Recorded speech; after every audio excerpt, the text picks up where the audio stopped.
आज हम human rights के अंदर इंस्टीट्यूशनल मैकेनिज्म डिस्कस करेंगे। जैसे हमारे पास नेशनल ह्यूमन राइट्स कमीशन आता है, जैसे हमारे पास स्टेट ह्यूमन राइट्स कमीशन आता है, वो सब हम डिस्कस करेंगे। मतलब ह्यूमन राइट्स का इंस्टीट्यूशनल मैकेनिज्म क्या है इंडिया के अंदर। तो सबसे पहले जब मैं ह्यूमन राइट्स की बात करता हूँ, ह्यूमन राइट्स का क्या मतलब होता है। ह्यूमन राइट्स वो राइट्स होते हैं जो हर एक इंसान को मिले होते हैं और वो उसकी ओवरऑल डेवलपमेंट ऑफ पर्सनैलिटी के लिए काफ़ी इंपॉर्टेंट होते हैं। उसकी ओवरऑल डेवलपमेंट के लिए, उसकी पर्सनैलिटी की डेवलपमेंट के लिए ये ह्यूमन राइट्स जो है काफ़ी इंपॉर्टेंट है। ये फंडामेंटल है, फंडामेंटल डेवलपमेंट ऑफ इंडिविजुअल के लिए ये काफी इंपॉर्टेंट है। तो हम देखते हैं कि these are the rights enjoyed by all human beings irrespective of their religion, caste, colour, status, nationalities etcetera. तो बेसिकली ये राइट्स जो है हर एक इंडिविजुअल को मिलते हैं, हर एक नागरिक को मिलते हैं, हर एक इंसान को मिलते हैं, हर एक ह्यूमन बीइंग को मिलते हैं दुनिया में इरिस्पेक्टिव। मतलब कि फ़र्क नहीं पड़ता उसका रीजन क्या है, फ़र्क नहीं पड़ता उसकी जाति क्या है, उसका कलर क्या है, उसका स्टेटस क्या है, उसकी नेशनलिटी क्या है, फ़र्क नहीं पड़ता। वो हिंदुस्तानी है या पाकिस्तानी है, फ़र्क नहीं पड़ता। वो हिंदू है या मुस्लिम है, फ़र्क नहीं पड़ता। वो दलित है या राजपूत है, फ़र्क नहीं पड़ता। उसी के साथ साथ वो काला है या गोरा है, फ़र्क नहीं पड़ता। वो पतला है या मोटा है, फ़र्क नहीं पड़ता।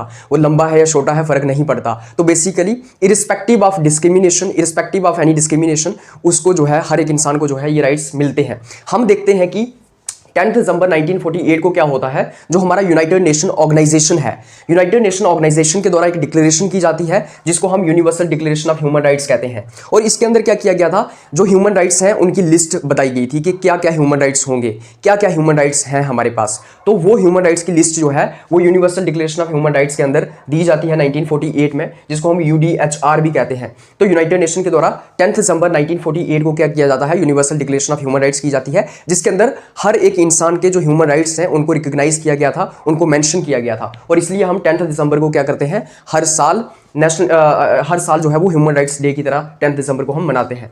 ये जो universal declaration of human rights था, जिसको हम UDHR कहते हैं, इसके अंदर एक प्रियम्बल आता है और उसी के साथ साथ 30 आर्टिकल्स आते हैं, 30 आर्टिकल्स आते हैं, जिसके अंदर इन आर्टिकल्स के अंदर और प्रियम्बल के अंदर हमें सारे के सारे ह्यूमन राइट्स जो है वो प्रोवाइड किए गए हैं। अब मैं बात करता हूँ नेशनल ह्यूमन राइट्स कमीशन की, जिसको हम NHRC कहते हैं। तो ये जो यूनिवर्सल डिक्लेरेशन के अंदर ह्यूमन राइट्स दिए गए थे ना, इनको इंप्लीमेंट करने के लिए हिंदुस्तान के अंदर एक कमीशन स्टैब्लिश किया जाता है, जिसको हम नेशनल ह्यूमन राइट्स कमीशन कहते हैं। With the purpose of implementing UDHR in India, NHRC was established through an ordinance in 1993। तो प्रेसिडेंट का एक ऑर्डिनेंस आता है 1993 में, मतलब प्रेसिडेंट एक नोटिफिकेशन रिलीज करता है जिसके थ्रू क्या किया जाता है, नेशनल ह्यूमन राइट्स कमीशन को इस्टेब्लिश किया जाता है, ताकि जो universal declaration of human rights के अंदर ह्यूमन राइट्स दिए गए हैं उनको इंप्लीमेंट किया जाए इंडिया के अंदर भी। हम देखते हैं parliament enacted protection of human rights act PHRA, जिसको हम कहते हैं, इन 1993, through which NHRC was established. तो पार्लियामेंट ने एक एक्ट पास किया जिसको हम protection of human rights act कहते हैं, और इसको 1993 में पार्लियामेंट के द्वारा पास किया जाता है, और इसी के थ्रू जो है वो नेशनल ह्यूमन राइट्स कमीशन को एस्टैब्लिश किया जाता है। नेशनल ह्यूमन राइट्स कमीशन जो है वो ऑटोनॉमस स्टैट्यूटरी इंस्टीट्यूशन है, मतलब कि ऑटोनॉमसली ये काम करता है, इंडिपेंडेंट तरीके से काम करता है, किसी के दबाव में काम नहीं करता है, और एक स्टैट्यूटरी इंस्टीट्यूशन है, मतलब कि कॉन्स्टिट्यूशन के अंदर ये नहीं दिया गया था, ये पार्लियामेंट के द्वारा, पार्लियामेंट के किसी लॉ के द्वारा एस्टैब्लिश किया गया है।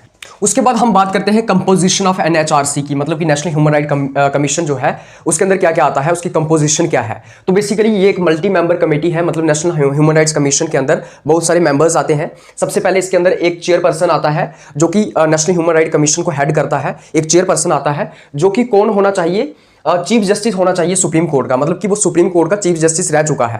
एक्टिंग चीफ जस्टिस नहीं होगा वो, मतलब कि अभी जो चीफ जस्टिस है वो नहीं होगा, मतलब कि जो बंदा पहले से कोई चीफ जस्टिस रह चुका है सुप्रीम कोर्ट का, वो जो है वो चेयरपर्सन होगा किसका, नेशनल ह्यूमन राइट कमीशन का। उसके बाद एक मेंबर वो होगा जो कभी सुप्रीम कोर्ट का जज रह चुका है, तो इसके अंदर एक मेंबर वो आएगा जो कभी सुप्रीम कोर्ट का जज रह चुका है। इसके अंदर एक मेंबर वो आएगा जो कभी हाई कोर्ट का चीफ जस्टिस रह चुका है, तो कोई अगर हाई कोर्ट का जस्टिस रह चुका है वो भी इसके अंदर आएगा। उसी के साथ साथ 2 members special knowledge expertise in human rights, और 2 लोग वो होंगे, 2 मेंबर्स वो अपॉइंट किए जाएंगे जिनका कुछ स्पेशल नॉलेज है ह्यूमन राइट्स के फील्ड में, या कोई एक्सपर्टीज है ह्यूमन राइट्स के फील्ड में। हो सकता है कि वो ह्यूमन राइट्स के एक्टिविस्ट रहे हों, तो उनको अच्छी खासी जानकारी है ह्यूमन राइट्स के बारे में। तो ये सब लोग आते हैं ह्यूमन राइट्स कमीशन के अंदर। उसके बाद आइए देखते हैं अपॉइंटमेंट कैसे होती है। जो मेंबर्स अपॉइंट किए जाते हैं नेशनल ह्यूमन राइट्स कमीशन के अंदर, जो चेयरपर्सन अपॉइंट किया जाता है नेशनल ह्यूमन राइट्स कमीशन के अंदर, उसको कैसे अपॉइंट किया जाता है। तो basically chairperson and members of national human rights commission are appointed by the president on the recommendations of. तो बेसिकली जो चेयरपर्सन है या फिर जो नेशनल ह्यूमन राइट्स के ह्यूमन राइट कमीशन के मेंबर्स हैं, उनको प्रेसिडेंट के द्वारा अपॉइंट किया जाता है। लेकिन प्रेसिडेंट उनको अपने आप से अपॉइंट नहीं करता है, बल्कि प्रेसिडेंट जो है वो एक कमेटी की रिकमेंडेशन के ऊपर उनको अपॉइंट करने की कोशिश करता है, उनको अपॉइंट करता है। उस कमेटी के अंदर कौन होता है, तो प्राइम मिनिस्टर होते हैं, लोकसभा का स्पीकर होता है, लीडर्स ऑफ अपोजिशन होते हैं लोकसभा और राज्यसभा के। तो राज्यसभा और लोकसभा के जो लीडर ऑफ अपोजिशन है, जैसे लोकसभा के लीडर ऑफ अपोजिशन इस वक्त राहुल गांधी हैं, उसके बाद डिप्टी चेयरपर्सन आते हैं राज्यसभा के। तो ये लोग शामिल होते हैं उस कमेटी के अंदर। ये कमेटी जो है वो प्रेसिडेंट को एडवाइस करती है और उसके बाद प्रेसिडेंट को जो एडवाइस इस कमेटी के द्वारा की होगी उन्हीं लोगों को जो है प्रेसिडेंट जो है अपॉइंट करेंगे नेशनल ह्यूमन राइट्स कमीशन के चेयरपर्सन और मेंबर्स के रूप में। तो इस तरीके से जो है वो अपॉइंटमेंट होती है, प्रेसिडेंट अपॉइंट करता है लेकिन कमेटी की रिकमेंडेशन के ऊपर करता है। और उस कमेटी के अंदर प्राइम मिनिस्टर आते हैं, लोकसभा स्पीकर आते हैं, अपोजिशन के लीडर आते हैं लोकसभा के और राज्यसभा के, और उसी के साथ साथ डिप्टी चेयरपर्सन आते हैं राज्यसभा के। उसके बाद हम देखते हैं functions of NHRC, national human rights commission क्या क्या फंक्शंस परफॉर्म करता है, इसका काम क्या है। तो सबसे पहले to inquire suo motu or based on any complaint by victim of violation of human rights. तो जा तो खुद अपने आप से इंक्वायर करना है या फिर अगर कोई कंप्लेंट रिसीव हुई है, कहीं पे किसी के ह्यूमन राइट्स का वायलेशन हुआ है तो उसकी इंक्वायरी करनी है, उसको इंक्वायर करना है। तो बेसिकली अगर किसी का ह्यूमन राइट वायलेट होता है या फिर किसी के अगर ह्यूमन राइट्स वायलेट होते हैं तो उसके ऊपर प्रॉपर इंक्वायरी करनी है, या तो खुद से करनी है suo motu on its own, या फिर अगर कोई कंप्लेंट आती है तो उसके ऊपर। To intervene in any proceeding involving any allegation of violation of human rights pending before court with the approval of such court. तो अगर कोई केस आया है कोर्ट के सामने तो उसकी प्रोसीडिंग के अंदर इंटरवीन करना है। अगर उस केस के अंदर लगता है कि कोई ह्यूमन राइट्स का वायलेशन हो रहा है या ये एलिगेशंस लगाए जाते हैं कि वहां पे ह्यूमन राइट्स का वायलेशन हुआ है, तो उस केस की जो प्रोसीडिंग है उसके अंदर इंटरवीन करना है। ये एनएचआरसी का काम है। Protection of human rights and recommendations on effective implementation of human rights. Human rights को प्रोटेक्ट करना है और कई सारी रिकमेंडेशंस देनी है जिससे कि ह्यूमन राइट्स जो है वो प्रॉपरली इंप्लीमेंट हो सकें हिंदुस्तान के अंदर। और बेसिकली वो चीज़ें जो हिंडर का काम कर रही हैं ह्यूमन राइट्स की इंप्लीमेंटेशन के अंदर, जिससे कि ह्यूमन राइट्स की इंप्लीमेंटेशन नहीं हो रही है, उन चीज़ों के अंदर प्रॉपर सुधार देने हैं। उसके बाद टू विजिट एनी जेल और institution to analyse conditions and give proper recommendations. किसी भी जेल में नेशनल ह्यूमन राइट कमीशन के लोग जा सकते हैं, किसी भी जेल के अंदर देख सकते हैं कि वहाँ पे कैदियों की कैसी सिचुएशन है, क्या वहाँ पे कोई ह्यूमन राइट्स वायलेट तो नहीं हो रहे, या फिर किसी और इंस्टीट्यूशन में ये विजिट कर सकते हैं, पुलिस स्टेशंस में विजिट कर सकते हैं जहाँ पे कस्टोडियल डेथ्स वगैरह तो नहीं हो रही, और उसके बाद प्रॉपर रिकमेंडेशंस दी जाती हैं कि किस तरीके से इंप्रूव किया जा सकता है। उसके बाद टू प्रमोट और undertake research in the field of human rights. तो अगर कोई ह्यूमन राइट्स के फील्ड में रिसर्च हो रही है उसको प्रमोट करना है या फिर रिसर्च करवानी है ह्यूमन राइट्स के अंदर। उसी के साथ साथ to encourage NGOs working in the field of human rights. तो वो जो नॉन गवर्नमेंटल ऑर्गेनाइजेशंस, जो एनजीओज, जो ग्रुप्स, जो एसोसिएशंस ह्यूमन राइट्स के लिए काम कर रहे हैं, उनको प्रमोट करने का काम कर रहे हैं, उनको इनकरेज करना है और उसी के साथ साथ उनके साथ कोलैबोरेट करना है। Awareness and literacy regarding human rights. Human rights के रिगार्डिंग अवेयरनेस क्रिएट करनी है पूरे देश के अंदर, और लिटरेसी बढ़ानी है, मतलब कि लोगों को अवेयर करना है ह्यूमन राइट्स के बारे में पूरे देश के अंदर। ये सब काम है नेशनल ह्यूमन राइट्स कमीशन के।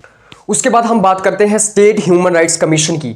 तो हर एक स्टेट के अंदर भी ह्यूमन राइट्स कमीशन जो है वो इस्टेब्लिश किया जाता है। तो बेसिकली जो हमारा protection of human rights act था 1993, जिसको हम PHRA भी कहते हैं, इसके अंदर सिर्फ और सिर्फ नेशनल ह्यूमन राइट्स कमीशन को इस्टेब्लिश करने की बात नहीं कही गई थी, बल्कि ये भी कहा गया था कि हर एक स्टेट के अंदर भी ह्यूमन राइट्स कमीशन इस्टेब्लिश किया जाएगा, जिसको हम स्टेट ह्यूमन राइट्स कमीशन के नाम से जानेंगे, SHRC। State governments have been given powers to establish state human rights commission. तो स्टेट गवर्नमेंट्स के पास ये पावर है कि वो स्टेट ह्यूमन राइट्स कमीशन को इस्टेब्लिश कर सकती हैं। कंपोजिशन ऑफ SHRC, मतलब स्टेट ह्यूमन राइट्स कमीशन के अंदर क्या क्या आता है, कौन कौन से मेंबर आते हैं। तो ये भी एक मल्टी मेंबर बॉडी है। इसके अंदर एक जो है वो चेयरपर्सन आता है और 2 अदर मेंबर्स आते हैं। तो बेसिकली 3 लोग इसके अंदर आते हैं, एक आ गया चेयरपर्सन और 2 और लोग होंगे। जो चेयरपर्सन होगा वो या तो रिटायर्ड चीफ जस्टिस होना चाहिए या फिर जज होना चाहिए सुप्रीम इसका हाई कोर्ट का, या तो वो रिटायर्ड चीफ जस्टिस है हाई कोर्ट का या फिर रिटायर्ड जज है वो हाई कोर्ट का। और एक मेंबर जो है वो या तो रिटायर्ड जज होना चाहिए हाई कोर्ट का, या फिर वो डिस्ट्रिक्ट कोर्ट का रिटायर्ड जज होना चाहिए। डिस्ट्रिक्ट कोर्ट का जो रिटायर्ड जज होगा उसको कम से कम 7 साल का एक्सपीरियंस होना चाहिए किसके अंदर, एज ए जज, मतलब 7 साल एज ए जज उसने काम किया है, एज ए डिस्ट्रिक्ट जज। उसके बाद एक मेंबर जो है वो अपॉइंट किया जाएगा जिसको स्पेशल नॉलेज है या फिर प्रैक्टिकल एक्सपीरियंस है ह्यूमन राइट्स के डोमेन में या ह्यूमन राइट्स के फील्ड में, मतलब कि उसकी एक्सपर्टीज है अगर ह्यूमन राइट्स के फील्ड में। उसके बाद हम बात करते हैं appointment of members of state human rights commission कि स्टेट ह्यूमन राइट्स कमीशन के अंदर जो मेंबर्स अपॉइंट किए जाते हैं, जैसे चेयरपर्सन और बाकी 2 मेंबर्स, उनको कैसे अपॉइंट किया जाता है। तो बेसिकली उनको गवर्नर के द्वारा अपॉइंट किया जाता है एक कमेटी की रिकमेंडेशंस के ऊपर, और उस कमेटी के अंदर कौन होता है, चीफ मिनिस्टर और स्पीकर स्पीकर ऑफ असेंबली होता है। तो चीफ मिनिस्टर और उस विधानसभा के जो स्पीकर हैं उनकी रिकमेंडेशन के ऊपर गवर्नर जो है वो members of state human rights commission को अपॉइंट करेगा। फंक्शंस क्या है स्टेट ह्यूमन राइट्स कमीशन के? तो सेम फंक्शंस है जो functions national human rights commission के हैं। जैसे कि इंक्वायर करना किसको, अगर कोई कंप्लेंट आती है वायलेशन ऑफ ह्यूमन राइट्स के रिगार्डिंग, या फिर सुओ मोटो एक्शन लेना उसके ऊपर, मतलब खुद से अगर कहीं पे वायलेशन हो रही है किसी के ह्यूमन राइट्स की, खुद से उसके ऊपर इंक्वायर करना, या फिर अगर कोई कंप्लेंट की जाती है तो उस कंप्लेंट वो जो वायलेशन हुई है ह्यूमन राइट्स की उसके ऊपर जो कंप्लेंट आई है उसके ऊपर इंक्वायर करना है। Intervene in proceedings in court if the case is related to violation of human rights, same मतलब कि अगर कहीं पे कोई केस चल रहा है किसी कोर्ट के अंदर और उस केस के अंदर उस प्रोसीडिंग के अंदर हमें देखने को मिल रहा है, उस केस के अंदर देखने को मिल रहा है कि ह्यूमन राइट्स का वायलेशन हुआ है, एलिगेशंस हैं कि ह्यूमन राइट्स का वायलेशन हुआ है, तो उस प्रोसीडिंग के अंदर जो है वो state human rights commission intervene कर सकता है। मैं दोबारा से आपको समझाता हूं। मान लो किसी एक इंसान के ह्यूमन राइट्स वायलेट हुए हैं, ये एक एलिगेशन है और वो जो केस है वो कोर्ट में चल रहा है, तो उस कोर्ट की प्रोसीडिंग के अंदर इंटरवीन कर सकता है स्टेट ह्यूमन राइट्स कमीशन।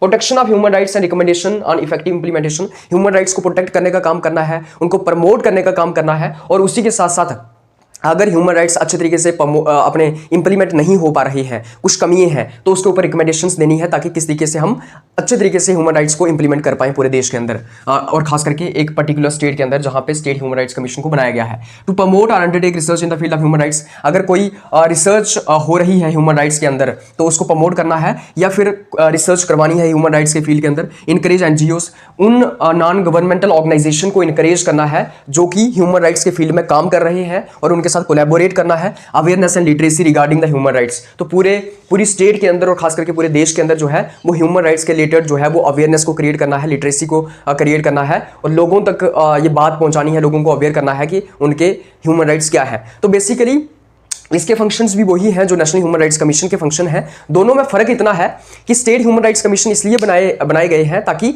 और ज़्यादा जो है वो इफेक्टिव तरीके से हिंदुस्तान के अंदर ह्यूमन राइट्स कमीशन को इंप्लीमेंट किया जा सके।